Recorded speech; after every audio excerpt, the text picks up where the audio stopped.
Scratch junior में छोटे छोटे हम लोग प्रोग्राम देखते हैं। ये छोटे बच्चे जो रील चला सकते हैं वो कुछ भी कर सकते हैं। इसके अंदर वो फुल कमांड हासिल कर सकते हैं, जो मैं अभी आपको सेशन के आखिर में बताने वाली हूँ। ये कुछ प्रोजेक्ट्स दिखाऊंगी। वो प्रोजेक्ट एक छोटे बच्चे ने बनाए हैं, 4 साल के बच्चे ने बनाए हैं। वो प्रोजेक्ट 5 साल के बच्चों ने बनाए हैं। वो प्रोजेक्ट में इस पूरे कोर्स में ये सिखाएंगे कि पेन टूल से ही हम कितनी अच्छी अच्छी चीजें बना सकते हैं। स्क्रैच जूनियर होगा, इसकी कोडिंग होगी, इसके टैब्स होंगे, इसके सब टैब्स के बारे में बताया जाएगा और हमें कैसे कैरेक्टर मेक करना है और किस तरीके से कैरेक्टर को एडिट करना है। ये पेंट ब्रश भी एक पेंट टूल की तरह ही है, थोड़ा सा और मजीद ऑप्टिमाइज हुआ है। जिन लोगों के पास मैक है वो जानते होंगे कि किस तरह से इसको यूज करेंगे हम। आप लोग क्या क्या क्रिएट कर सकते हैं इसके अंदर, आप देख सकते हैं कैसे आप एनिमेटेड स्टोरीज क्रिएटेड कर सकते हैं। आप लोगों ने जो छोटे छोटे मेरे साथ बच्चे बैठे हुए हैं उन्होंने देखा होगा कि यूट्यूब पर जो रील्स चल रही होती हैं वो एनिमेटेड स्टोरीज की चल रही होती हैं। उसमें आपकी अपनी भी पिक्चर डालने की जरूरत नहीं होती, छोटे छोटे से कार्टून्स होते हैं वो डालने होते हैं। इसके अंदर हम एक छोटे छोटे से गेम्स बनाएंगे। आप लोगों ने देखा होगा कि एक बबल्स वाला गेम बहुत शौक से खेला जाता था। एक हमारा जो है वो कोई जब हम टच करते हैं कार्ड्स वाला गेम होता है और वो कार्ड खुल करके हमको बताता है कि क्या है। इसके अंदर हम स्क्रैच जूनियर में बना सकते हैं। स्क्रैच जूनियर का एडवांटेज ये है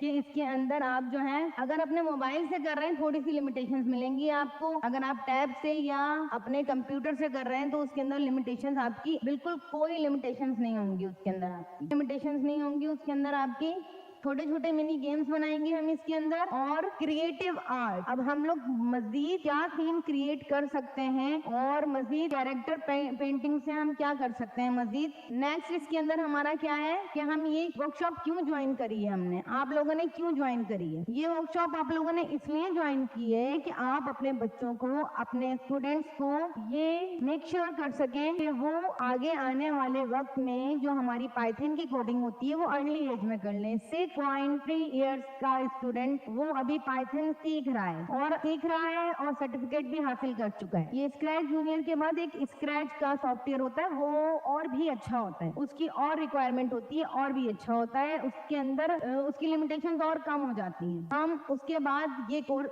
स्क्रैच जूनियर बेसिक करने के बाद हम उसका कोर्स स्टार्ट करते हैं। इसके अंदर हमें क्या क्या इक्विपमेंट्स चाहिए होते हैं। कोई हमें इक्विपमेंट्स इसके लिए कोई बहुत अच्छे से इक्विपमेंट्स नहीं चाहिए होते हैं। वही जो एक मोबाइल, टैबलेट, क्रोमबुक वगैरह जो आपके पास है वो हमें चाहिए होता है। कोई हमें अच्छा सा इंटरनेट चाहिए होता है। इसके अलावा जो है हमें गाइडेंस चाहिए होती है, जो गाइडेंस हम आपको प्रोवाइड करेंगे। अभी हमारा समर कैंप भी आ रहा है, आप इसको भी ज्वाइन कर सकते हैं समर कैंप को। और इसके अंदर सबसे पहले आपने जिन जिन लोगों ने स्टेप 1 कंप्लीट कर लिया है, अब वो इसके बाद एक फॉर्म फिल करेंगी, जो कि मैं फॉर्म आप लोगों को सेंड कर दूंगी अभी यहाँ पर चैट में। और वो फॉर्म, उसमें सबमिट का बटन आ रहा होगा, वो आप सबमिट कर दीजिएगा। उससे ये होगा कि हमें इंफॉर्मेशन मिल जाएगी कि आपको कैसा लगा ये वर्कशॉप के बारे में और इसके अंदर आप लोग किस तरह से ज्वाइनिंग देना चाहते हैं। 1-on-1 की क्लासेस भी होती हैं और ग्रुप वाइज भी क्लासेस होती हैं। इसके अलावा यहाँ पर हम पाइथन के आपको कुछ नो हाउ बताएंगे उसके अंदर कि किस तरीके की आपको एक ब्रोशर्स भी दिए जाएंगे। आप लोग जिस जिस ग्रुप से आए हैं उसी ग्रुप में उसी हिसाब से ब्रोशर्स दिए जाएंगे। वो ब्रोशर में सारी पूरा कोर्स जो है ना वो कोर्स आउटलाइन होगी उसकी। अभी हमारे पास बेनिफिट क्या है इसका, इससे सबसे अब आपको ये सोचना है कि हमने तो बनना ही नहीं है कोडर, हमें तो कुछ हमें इसमें इंटरेस्ट ही नहीं है, हम तो एक आर्टिस्ट हैं, या हम तो पढ़ाई में डॉक्टर बनना चाहते हैं, या हम कोई इंजीनियर बनना चाहते हैं, हम कोडिंग का क्या करेंगे। सबसे पहली बात तो ये कि इन सब चीजों में कोडिंग का काम आ रहा है, इन सब चीजों में कोडिंग है। इसके अलावा दूसरी बात ये कि ये क्या हमारे जिंदगी पे, नॉर्मल लाइफ में सबसे पहले तो हमारा जो बच्चा हाइपर एक्टिव है, एक्स्ट्रा ऑर्डिनरी, वो हमारे उल्टे सीधे कामों में लगा रहता है, या तो वो मोबाइल पे गेम्स खेलता रहता है। गेम खेलने से बेहतर है कि गेम बना ले। तो क्या आप लोग चाहते हैं कि आप लोग भी गेम बनाएं या आपके बच्चे गेम बनाएं? इससे उनकी अपनी जो स्किल्स हैं वो सामने आएंगी, उनकी प्रॉब्लम सॉल्विंग एबिलिटीज उनके अंदर पैदा होंगी, उनकी जो है कॉग्निटिव स्किल्स सामने आएंगी। उनको करना आएगा कि कैसे टीम वर्क किया जाता है, उनको ये मालूम होगा कि दूसरे को किस तरह से अंडरस्टैंड किया जाता है है और काम को किस तरीके से मैनेज किया जाता है, टाइम मैनेजमेंट आएगी।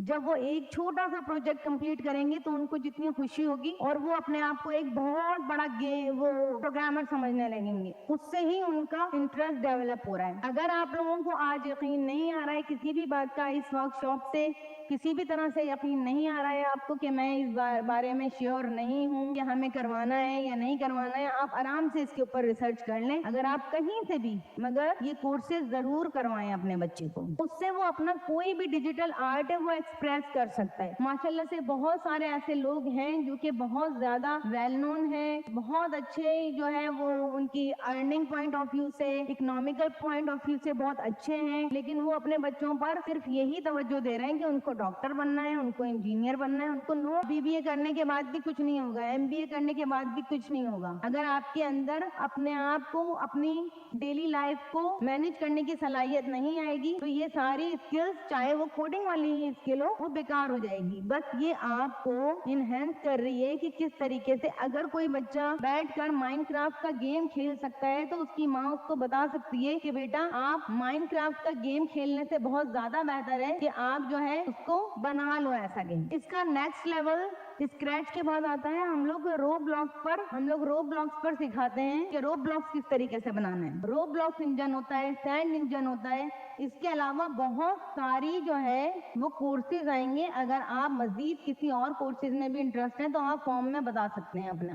अब हम लोग यहाँ पर क्लोजिंग में मैं आपको सिर्फ ये चीज बताना चाहती हूँ कि हम किस तरह से फ्रूटफुल स्क्रीन टाइम बना सकते हैं। स्क्रैच जूनियर इस तरह का आपका इंटरफेस होता है, उसका इस तरह का आपका इंटरफेस आएगा और आप इस तरह से कैरेक्टर किस तरीके से आपको मूव करना है। अच्छा, ये जो इंटरफेस अभी आपने देखा है इस तरह का कंप्लीटली आपका इंटरफेस नहीं आएगा क्योंकि ये तो बहुत सारे प्रोजेक्ट्स बनाए हुए हैं। अब आपको ये जैसे एक प्रोजेक्ट इसने बनाया है, मैं इसकी वॉइस खोल रही हूँ, किस तरीके से आपको इसकी वॉइस की रिकॉर्डिंग करनी है ये भी आप लोग सीख सकते हैं, किस तरह से आपने वॉइस को रिकॉर्ड करना है। ये छोटे बच्चे ने किया है इसलिए थोड़ा सा इसके अंदर नॉइस आई हुई है। अब जो लोग यहाँ पर मौजूद है, तरह से ये कि कौन सा क्लिक करने पर क्या एनिमेशन होगी, कौन सी एनिमेशन लगेगी, ये सिर्फ 6 साल के बच्चे ने की है। किस तरह से कौन सा वर्ड जो है वो किस तरह से स्लाइड करता हुआ आना है, ये पावर पॉइंट पर वो सिर्फ 6 साल का बच्चा काम कर रहा है, इसलिए कि उस पर अर्ली इंटरवेंशन की गई थी, अर्ली काम किया गया था।